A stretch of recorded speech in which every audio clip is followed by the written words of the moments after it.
Good afternoon, everyone. My name is Dr. Brian Baker, and I'm really excited about what we're going to get into on this channel, talking politics. That's something that I think all of us should be looking at. In particular, I'm going to be diving into issues as it pertains to the United States. What are we seeing out there on the political landscape, and what should we be doing moving forward so that we are addressing the issues that impact all of us, and how can we strategically make the decisions and make policies that work for everyone. That's what I want to do. That's what I want to get into. And there are so many different topics out there that we could dive into, but I think it's important for us before we start yapping about what is good or isn't good and what people need to do and the political parties, the two-party system that we have out there. It's really making sure that we understand what politics, what does it mean? What are we talking about when we use the word political? And so just give you a definition that I put on our screen here on our page. It is that politics is the process of making decisions to manage resources and exercise power. It affects how people are governed and the extent to which power is shared. So on this channel, we're going to explore the political landscape in the United States to identify opportunities that positively impact voters. And I say voters, meaning that if you are a person who is eligible to vote, then you should be paying attention to the political landscape in our country. And not only that, but you should also be registering to vote, making sure that you're registered to vote, and vote. Okay, so that's step one. Step number one is actually being a part of the solution. And if you want to be a part of the solution, you have to be involved. You have to actually vote. Okay? Because if you're not voting, I can tell you this right now, someone else is voting. And if their ideas, their ideology doesn't really suit you or your community, if you're not voting and they are voting, now you're leaving it up to someone else to vote for someone who they probably are going to do things that are going to be counterproductive to what you want to have done in your community. So we all have a responsibility to participate, not spectate. Politics, again, is about making decisions to manage resources and exercise power. And every community has resources and every community has power. But the question is, are you exercising the resources, the power that you have at your disposal? How are you using it? How are you utilizing those things in your everyday life? What impact are you making in your community? What impact can you make? What should you do when you see things going a way that you don't want them to go? Now, for me, I want to talk about politics and not just get into this is good or that's bad or this group is good and that group's bad, but we need to start looking at not only the historical context of what is happening, or what has happened, I should say, what has happened and what will happen if we don't do anything other than spectate. This is not a spectator sport. I'm not a person that just wants to look at things and talk about it, but really diving into the issues that impact all of us. So right now, as we think about heading towards the midterm elections, and there's a lot going on in the southern states in particular, where there's this whole thing called gerrymandering. Now, if you've never heard of gerrymandering, let me give you a nice little definition of what gerrymandering is.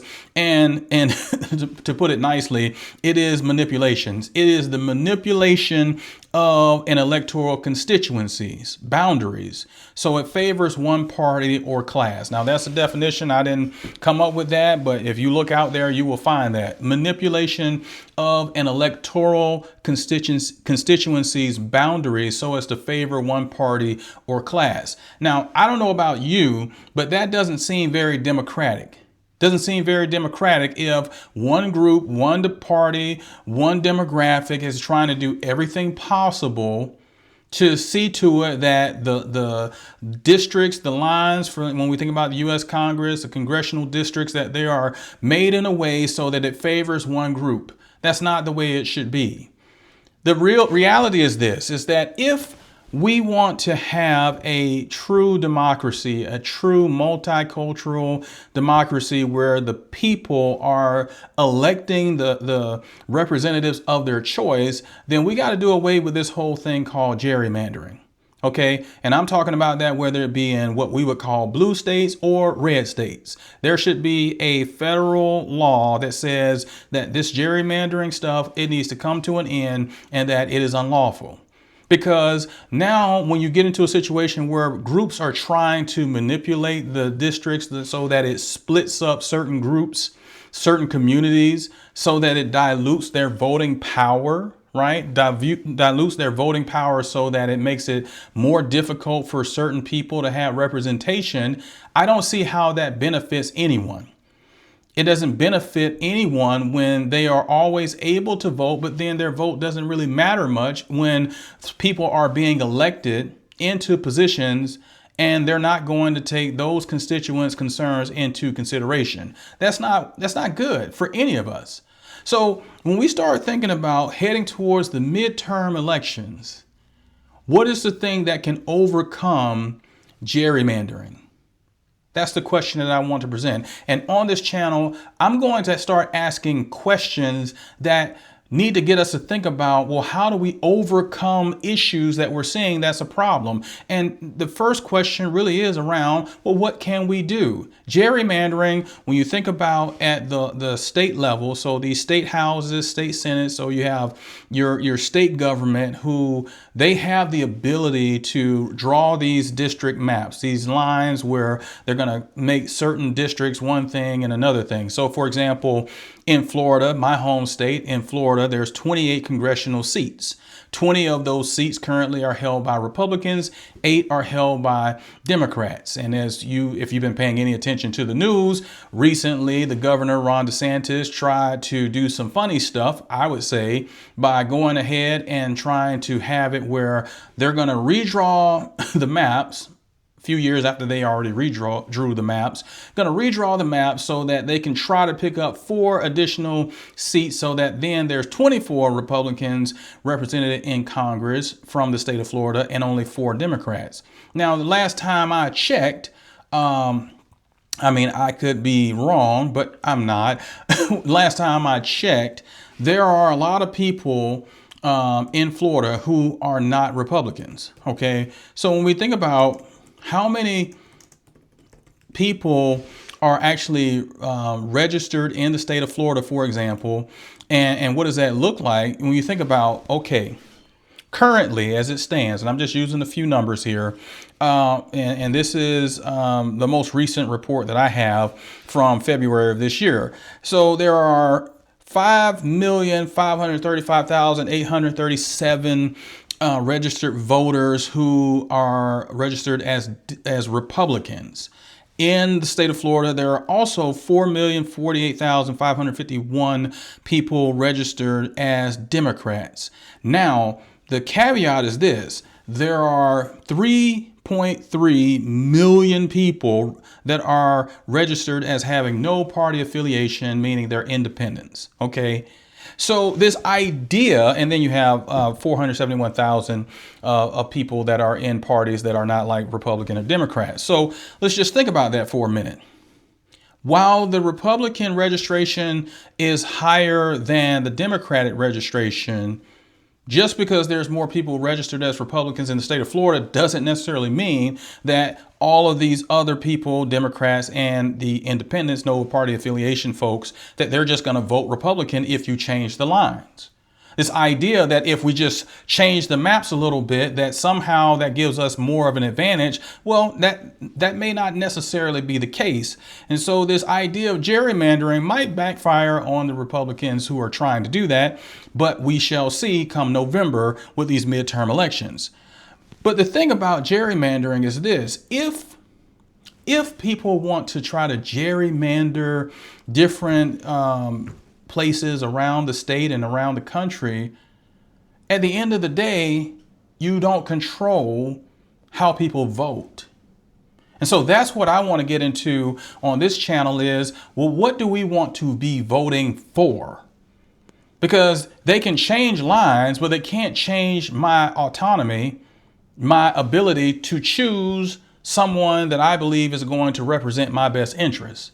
So what do we need to do? And the thing that I want to make sure that we do is educate all of the populace, educate people on, well, what are you voting for? What exactly is it that you're voting for? Do you understand what's on the line? And are you making an informed decision about what's important for you? What do you care about? What do you want to have happen in your community? Because if you're not thinking about that before you go into the voting booth, I can tell you right now, then you're setting yourself up for failure. What exactly is it that all of these major parties, Republicans and Democrats, what are they offering you? What are they promising you? What are they promising you and your community? We got to get away from all of the other things that are distractions, but really getting down to what are they promising you specifically that's going to help you in your community and help you with what you're trying to get accomplished in your life for you and your family. What are you voting for when you go into that voting booth? That is the question that we need to be asking each and every day. Every time we're listening to any type of political rhetoric, it comes down to this. What exactly are you going to do for me? What's in it for me? Because you can talk about a lot of things. Right now, there are a lot of folks that maybe don't want to talk about diversity, equity, and inclusion, for example. Well, on this channel, we will talk about diversity, equity, and inclusion because it is something that's relevant for people that want to see a more diverse representation in leadership. They want to see equitable practices across the board, and they want to make sure that all voices are heard and people are included in the political process. So yes, we will talk about diversity, equity, and inclusion. We're not going to sit up here and use acronyms, DEI. No, we're going to use the actual words. What's wrong with diversity, equity, and inclusion in leadership? Because there's a lot of literature out there that supports having a diverse group of people with diverse perspectives that are going to bring different things to the table that all of us will benefit from collectively. So we'll talk about those things. We'll talk about the policies that people are making, the things that they're doing or not doing, so that we can see very clearly what's happening. And so when you go into that voting booth, you have a very clear picture of why you're voting the way you're voting. I will say this before we get out of here for today. Yes, I am a registered Democrat. I have traditionally voted for Democratic candidates, but that doesn't mean that I have some unfailing love for the Democratic Party. Just because I have voted for Democrats in the past does not mean that I will vote for Democrats in the future. It means that I have traditionally voted for Democrats because I believe that they have, as a party, more in line with what's going to help the Black community, that's going to help people of color, that's going to help women when it comes to protecting their own health care and their bodies. I believe that that's the way I should vote. But guess what? There was a time where most Black folks didn't vote Democrat. They voted Republican prior to 1965, 1964, 1965. We can talk about that when it comes to the Voting Rights Act, the Civil Rights Act, and Fair Housing Act. There was a shift that took place in the mid 1960s, and we need to know about that history as we move forward and think about what are we voting for. And I'm using the state of Florida as an example because when you look at those numbers, yes, there are a lot more people registered as Republicans than Democrats, but there are not necessarily more Republicans registered voters than when it comes to the Democrats and the no party affiliation. So we have to really think about, it's going to be a competitive November. I can tell you that right now in the state of Florida, and it's certainly going to be competitive around the country because people are seeing a lot of things when it comes to higher gas prices, when it comes to the war in Iran, that really before the war in Iran started, there wasn't a block on the Strait of Hormuz. And so now people are looking at, $4.59 for a gallon of gas at the pump is quite a bit, and people ain't happy about that. Let's just be honest. You can't have any type of propaganda that's going to take away what folks are spending when it comes to the grocery store, when it comes to what they're paying at the pump, what the cost of living is. You cannot use propaganda because folks know what they're paying when they have to cut those checks. So I want you to think about that as we get ready to get this thing rolling on this channel, Talking Politics with me, Dr. Brian Baker. What are you voting for?